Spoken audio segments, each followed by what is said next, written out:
छात्रों नमस्कार। तो आज हम लोग कक्षा 10 एनसीईआरटी मैथ में प्रश्नावली 1.4 का प्रश्न क्रमांक 1 हल करने वाले हैं। तो आइए सॉल्व कर लेते हैं प्रश्न क्रमांक 1 को। प्रश्न क्रमांक 1 कह क्या रहा है कि बिना लंबी विभाजन प्रक्रिया किए बताइए कि निम्नलिखित परिमेय संख्याओं के दशमलव प्रसार शांत है या अशांत आवर्ती है। तो हमें दशमलव प्रसार को बताना है कि शांत है या अशांत आवर्ती है, वो भी बिना लंबी विभाजन प्रक्रिया किए। तो सबसे पहले हम समझ लेते हैं कि शांत दशमलव प्रसार क्या होता है और अशांत आवर्ती क्या होता है। अशांत आवर्ती क्या होता है, तो ध्यान दो, आप लोग पढ़े ही होंगे कि अगर किसी भी संख्या में भाग दें और भाग देने के बाद पूरी संख्या कट जाए तो इसका मतलब होता है कि दशमलव प्रसार क्या है, शांत है। जैसे एग्जांपल में देखो, अगर हम 5 में 2 से भाग करें तो 2 दूना 4 आया, 1 बचा, दशमलव ले गए, 0 बढ़ा लिए, 2 पंचे 10। तो यहां देखो कि पूरी संख्या क्या हो गई, कट गई। तो इसका मतलब है दशमलव प्रसार इसका क्या है, शांत है। अगर ऐसे 5 5 5 5 आता रहता बार बार तो उसका दशमलव प्रसार क्या होता, अशांत आवर्ती होता। तो कंफर्म हो गया कि दशमलव प्रसार शांत कब होता है और अशांत कब होता है। तो ध्यान देना कि शांत तब होगा जब दशमलव के बाद संख्या कट, अर्थात दशमलव के बाद जो संख्या आएगी वही बार बार रिपीट होके नहीं आएगी, अर्थात भाग पूरा चला जाएगा। और अशांत आवर्ती कब होता है, जब 2.555 ऐसे आता रहे बार बार, जैसे 2.77777 ऐसे आता रहे बार। तो ये क्या है, अशांत आवर्ती है। आपको कंफर्म हो गया ना, अब नहीं भूलोगे। अब ध्यान देना कि बिना लंबी विभाजन प्रक्रिया किए बताना है मैं, तो इसके लिए एक सिस्टम होता है, अर्थात आप मान लो ट्रिक होता है। जानिए सवाल कैसे लगाई जाती है। तो ध्यान देना कि अगर हर के अभाज्य गुणनखंड में अर्थात जो हर का अभाज्य गुणनखंड हो उसमें 2 की घाते n अर्थात 2 की घात कुछ आए, या 5 की घाते m अर्थात 5 की घात कुछ आए, या 2 की घात n और 5 की घात m कुछ आए, तो दशमलव प्रसार क्या होगा, शांत होगा। इसके अलावा कोई संख्या आ जाएगी तो दशमलव प्रसार क्या होगा, अशांत आवर्ती होगा। तो ध्यान देना, 2 की घात आए, 5 की घात आए, या दोनों आए तो दशमलव प्रसार क्या होगा, शांत होगा, नहीं तो अशांत आवर्ती होगा। आइए हम सवाल सॉल्व करते हैं। सवाल से आपको सब चीज स्पष्ट हो जाएगा। इसको मिटा दे रहे हैं। अब इसमें प्रश्न क्रमांक 1 में कई सवालें दी गई हैं, कुछ सवाल हम बता देते हैं, बाकी आप लोग लगाना। अगर ना आए तो कमेंट में आप लोग कमेंट जरूर करना, हम पूरा सॉल्व करा देंगे। तो पहले की जो पहली सवाल है, ध्यान देना, यहां दिख रहा है ना, पहली सवाल जो है वो दिया है 13/31/25। तो ध्यान दो, सबसे पहले हर का अभाज्य गुणनखंड कर लेते हैं। यहां इसका लासा निकाल लेते हैं। 31/25 5 से कटेगा, 5 छंग 30, 5 दूना 10, 5 25, फिर 5 से कट जाएगा, 5 कर्नम 5, 5 दूना 10, 5 25, फिर 5 से कटेगा तो 5 दूना 10, 5 25, फिर 5 से काट देंगे, 5 4 25, 5 कर्नम 5। तो हर का अभाज्य गुणनखंड 5 कितनी बार आया, 1 2 3 4 5 बार आया। तो इसको हम कह सकते हैं कि 13 बट्टे क्या कर सकते हैं, 5 की घाते कितना आया है, 1 2 3 4 5। तो इसका दशमलव प्रसार क्या है भैया, ध्यान दो, दशमलव प्रसार इसका क्या है, शांत है।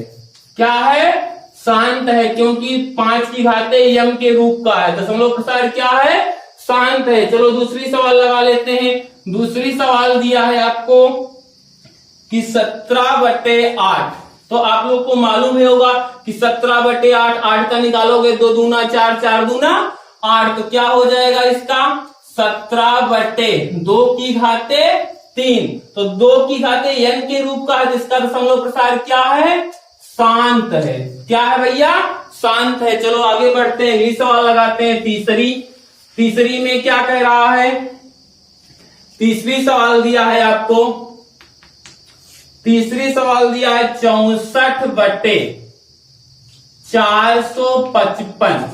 455। सबसे पहले हर का क्या करेंगे? अभाज्य गुणनखंड कर लेते हैं। 455 काटेंगे, 5 से कट जाएगा। 5 9 45, 5 का नम 5, फिर किससे कटेगा? 7 से। 7 का नम 7, 7 3 21, फिर किससे कटेगा? 13 से कटेगा। 13 का नम 13। तो इसका अभाज्य गुणनखंड किए हर का, तो क्या आया आपका? 5 गुणे 7 गुणे 13। तो बताओ इसका दशमलव प्रसार क्या है? 2 की घाते n के रूप का है? नहीं। 5 की घाते m के रूप का है? 5 है, लेकिन उसके साथ साथ 7 और 13 आ गया है। तो इसका दशमलव प्रसार क्या है? अशांत। अशांत आवर्ती है। क्या है भैया?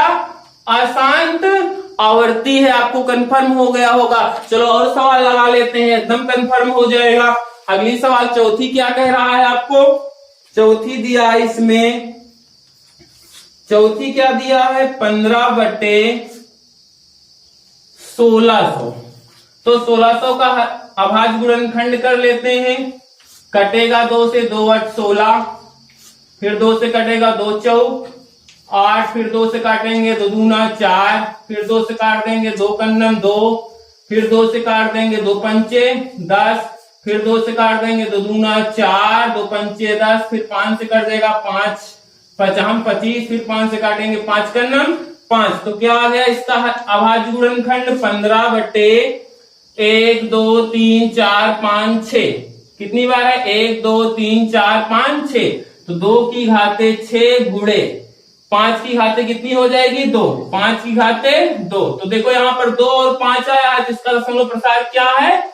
शांत है। दशमलव प्रसार क्या है भैया? शांत है। चलो और सॉल्व कर लेते हैं सवाल को। तो ध्यान दो, अगली सवाल जो 5वीं सवाल है, 5वीं सवाल कह रहा है आपसे, 5वीं सवाल, 5वीं कह रहा है कि 29/343। 29/343। चलो 343 का अभाज्य गुणनखंड कर लेते हैं। किससे कटेगा? 7 से कटेगा। 7 दूना 14, 7 3 7 चौक 28, 7 चौक 28। बचा कितना? 6 बच गया। 6 यहां गया और 7 9 63, फिर 7 कट जाएगा। तो 7 7 49, फिर 7 से काट देंगे 7 का नम 7। तो क्या आ गया? 29/7 की घाते कितनी है? 3। तो दशमलव प्रसार अब क्या होगा? 7 की घाते 3 आया। तो हम बताए क्या थे कि 2 की घात 5 की घात या 2 और 5 दोनों हो, उसके अलावा कुछ भी होगा तो क्या होगा? दशमलव प्रसार इसका क्या है भैया? अशांत आवर्ती है। अशांत आवर्ती, अशांत आवर्ती है। तो कंफर्म हो गया कि दशमलव प्रसार शांत कब होगा और अशांत आवर्ती कब होगा। चलो यहाँ 6वीं सवाल हम लगा देते हैं, यहाँ ध्यान देना। 6वीं भी सॉल्व कर देते हैं। क्या दिया है? 23/2 की घाते 3 और 5 की घाते 2। तो बताओ 2 है और 5 है। यहां देखो 2 है और 5 है, तो इसका मतलब इसका दशमलव प्रसार क्या है? शांत है। दशमलव प्रसार क्या है? शांत है। ऐसे एक सवाल और सॉल्व कर देते हैं, अगर दिख रहा होगा आपको। बट आप लगा सकते हो, कोई दिक्कत नहीं होगी सवाल में लगाना। जो सवाल ना आए आप लोग कमेंट जरूर करना, हम सॉल्व करा देंगे पूरा। और आप लोग को पूरा समझा ही चुके हैं, तो सवाल को लगाते रहो। जस्ट हम अगली वीडियो लेकर आएंगे नई सवाल के साथ। तब तक आप लोग हमारे चैनल पर बने रहो और चैनल को लाइक और सब्सक्राइब करना मत भूलो, क्योंकि पूरा एनसीईआरटी मैथ में सॉल्व कराने वाला हूं इस चैनल पर। तो चैनल पर बने रहिए। तब तक के लिए बाय बाय।